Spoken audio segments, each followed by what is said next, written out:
When you think of the safest place to be, your own home probably springs to mind.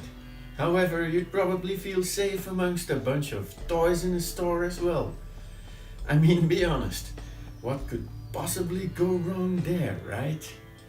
That's what Toys R Us must have thought when they built a store in Sunnyvale, California in the early 70s. Enter the Ghost. I'm your host Raphael, and thanks for watching. This is the series where I tell you a story, its subsequent theories and explanations, and then I'll let you make up your mind. If you like the weird, the wonderful, the creepy and the mysterious, you might want to subscribe and click the little bell to receive notifications. Also, if you enjoy this vid, you can like and share. Now let's find out the story behind the haunting of a toy store.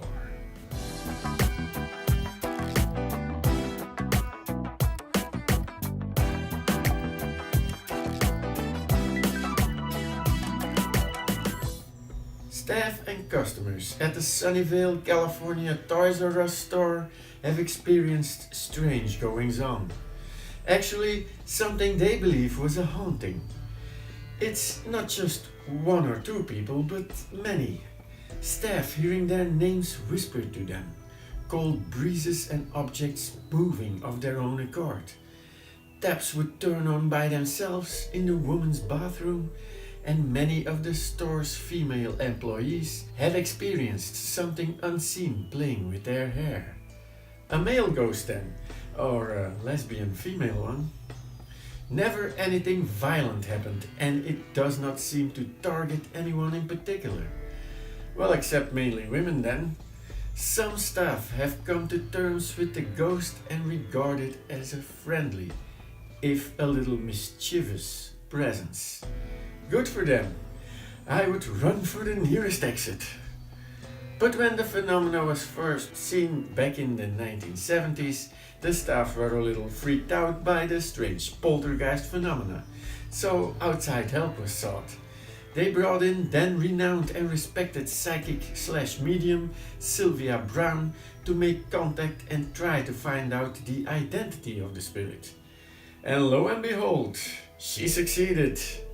It was decided to hold a séance during which photographer Bill Tidwell snapped photos, and one of them, an infrared photograph, seems to contain evidence that the haunting was real. The silhouette of a man leaning against one of the shelves, surrounded by an intensely bright light. Finally, proof of ghosts! In 1844, a man named Martin Murphy traveled to California and settled in what is now known as Sunnyvale. He set up a plantation and he hired Johann or Johnny Johnson. Johnny fell in love with Murphy's daughter Elizabeth, who blatantly rejected him.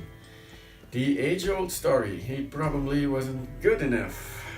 Gold digger. Johnny's bad luck didn't run out, however, as he was infected with encephalitis, which left him slightly brain damaged.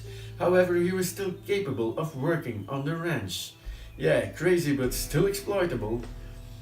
Given the nickname Crazy Johnny, he was chopping wood in 1884 when he accidentally smashed himself with the axe and bled to death, all alone near the orchard. Ouch, that's quite embarrassing. The Murphy Ranch continued to be occupied by several generations until 1950, when it was given to the city of Sunnyvale. The building was gutted by a fire in 1961 and was soon after demolished. In 1970, a 5,575 square meter or 60,000 square foot Toys R Us store was built on the same location, and the hauntings began. The obvious question, is it all just a sales gimmick? Store director Stephanie Lewis said it's very good publicity for us, but, she added, I personally don't believe in it. However, others do. At one time, they had to chase 3 or 4 teenagers away who had been sitting out front with a Ouija board trying to conjure up the ghost and once a week someone comes in here asking about it. Teenagers even beg to let them spend the night on the floor, trying to meet a ghost, eh? Bunch of idiots. However, if it's just a commercial trying to lure customer, then why is the haunted stores or us about to vanish forever, like a ghost being chased away by teams of lawyers and a bankruptcy court judge? The question now becomes, where will Johnny head next? Halloween is all about ghosts and creepy stories, and I thought, why don't I take a normal modern setting to scare you a bit? Maybe you'll think twice now when you hear that strange sound late at night. So, real or gimmick? You decide! There's a lot more to say about this topic than I did in this small vid, so if I forgot something or you have something to add, don't hesitate to do so. If you wish to do your own research, the links in the description might be a good start. Your thoughts and opinions are much appreciated, so drop a line in the box below. Just be respectful in the comments, as there are real people with real feelings on the other side. Happy Halloween, and I hope to see you next time. Bye!